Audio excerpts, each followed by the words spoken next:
In the middle of the Pacific Ocean, a cargo ship turned off its tracking signal, repainted its hull markings overnight, and filed paperwork claiming it was registered in Shanghai.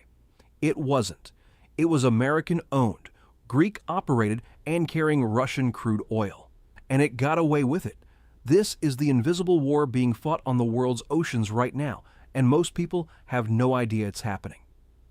Before we dive in, comment where in the world you are watching from, and don't forget to click subscribe. To understand why ships are faking their identity, you have to understand how global shipping actually works. Right now, approximately 80% of everything you own pass through a cargo ship at some point. Your phone, your clothes, your furniture, the fuel in your car. The global shipping industry moves over 11 billion tons of goods every single year across the world's oceans. It is the circulatory system of the global economy. And for most of history, that system worked without much interference. Ships sailed, cargo moved, money changed hands. Nobody paid much attention to where exactly a vessel was from or who really owned it. But then the sanctions came. When Western nations began imposing sweeping economic sanctions on Russia, Iran, Venezuela, and North Korea over the last decade, they targeted the one thing that kept those economies breathing: trade. And the single biggest target was the shipping industry. If you could stop a sanctioned country from getting its oil, its steel, its grain, out to buyers around the world, you could strangle its economy without firing a single bullet. It worked for a while. But the shipping industry is worth trillions of dollars. And where there are trillions of dollars, there are people willing to get creative, extremely creative. Enter what maritime investigators now call the shadow fleet. The shadow fleet is not a military operation. It is not run by any government, at least not officially. It is a loose network of aging tankers, bulk carriers, and cargo vessels that operate just outside the edges of the law, moving sanctioned goods from countries that aren't supposed to be selling them to buyers who aren't supposed to be buying them. And the single most important tool in the shadow fleet's toolbox is something called flag hopping and identity spoofing. Here is how it works. Every ship in the world is required to carry identification. There is a registered flag state, which is the country the ship is officially registered in, an IMO number, which is a permanent unique identifier that never changes, an MMSI number, which is the maritime equivalent of a phone number and broadcasts the ship's location via AIS, the Automatic Identification System. And there is the ship's name, painted on the hull for the world to see. In theory, all of this makes a ship completely traceable and transparent. In practice, it has become one of the most abused systems in international commerce. Shadow fleet operators figured out that most of these identifiers can be changed, faked, or simply turned off. And the ones that can't be changed, like the IMO number, can be masked by layering enough false information on top that by the time anyone figures out what's really going on, the ship has already unloaded its cargo, collected its fee, and disappeared back into the ocean. The most valuable disguise in 2024? A Chinese identity. Here is the reason. China is not party to the same Western sanctions regime that the United States and European Union have built around Russia, Iran, and Venezuela. Chinese companies are legally permitted to buy Russian oil. Chinese ships are not blocked from Iranian ports. Chinese registered vessels operate in spaces where American or European ships would face immediate penalties, asset freezes, and potential criminal prosecution for their owners. So if you are running a tanker loaded with sanctioned Russian crude oil and you want to deliver it to a buyer in Southeast Asia without triggering a sanctions violation alert, the single most useful thing you can do is make your ship look Chinese. Get a Chinese registration. Use a Chinese shell company as the listed owner. File your paperwork through a Chinese port agent. Change your vessel's name to something that sounds Chinese. And when the AIS tracking system asks who you are, broadcast coordinates that suggest you are operating out of a Chinese home port. The Western maritime surveillance agencies will see a Chinese ship doing Chinese business, and they will look elsewhere. Investigators at Windward, a maritime AI company that monitors global vessel behavior for governments and insurers, tracked over 1,400 vessels in 2023 that showed strong indicators of identity manipulation.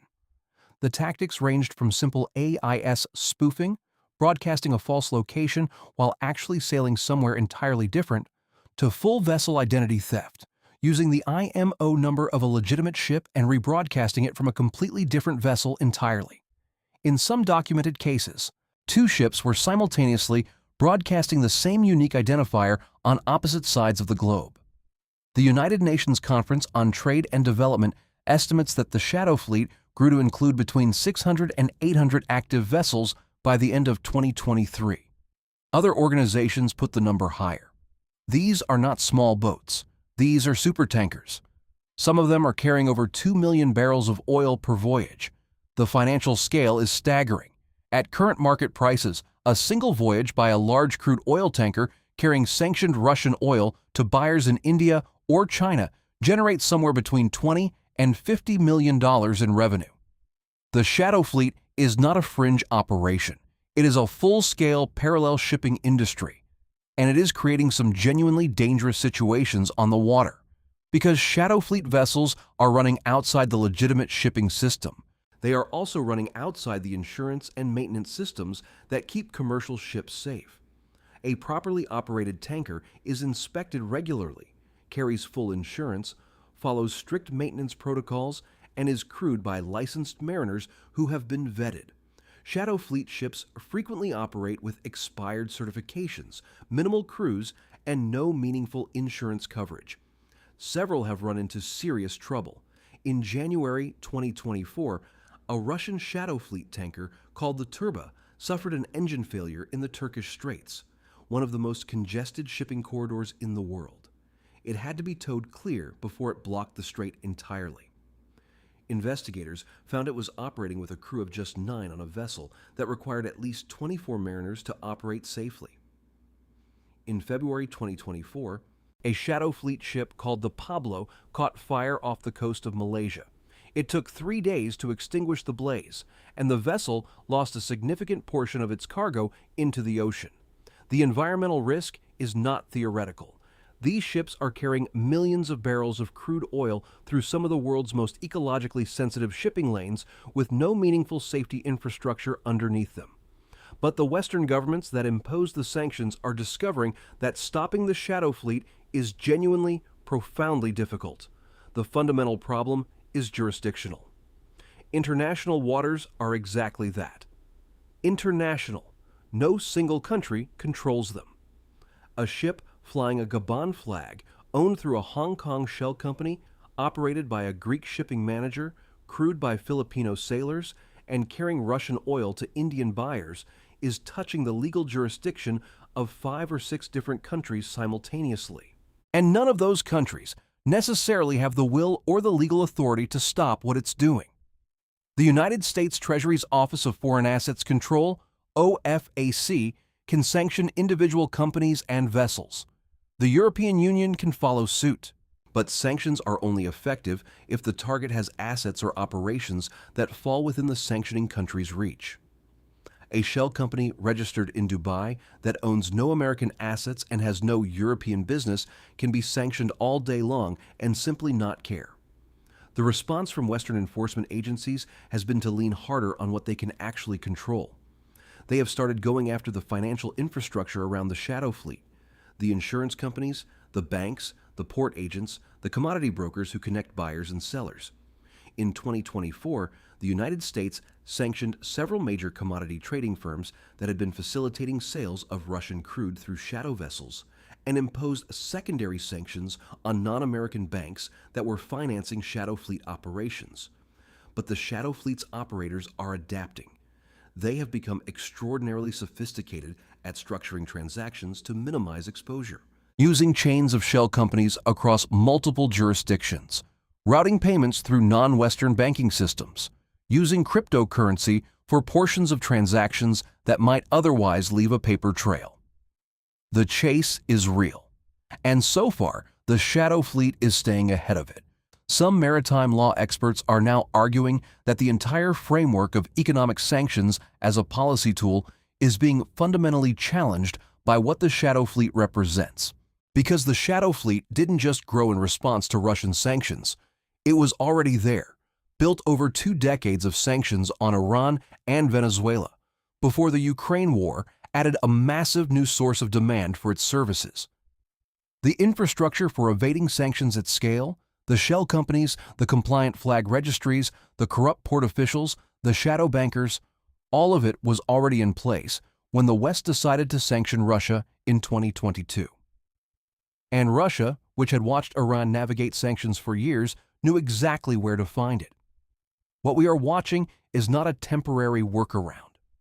It is the emergence of a permanent parallel maritime economy, one that operates according to different rules, serves different customers, and is growing more sophisticated every year.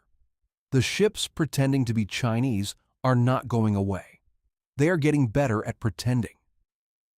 What started as an enforcement gap has become a full shadow economy on the world's oceans. Ships faking identities, governments playing catch-up, and trillions of dollars moving through a system nobody fully controls. The vessels pretending to be Chinese today are just the visible edge of something much larger and much harder to stop. If this story blew your mind, hit subscribe and watch the next one.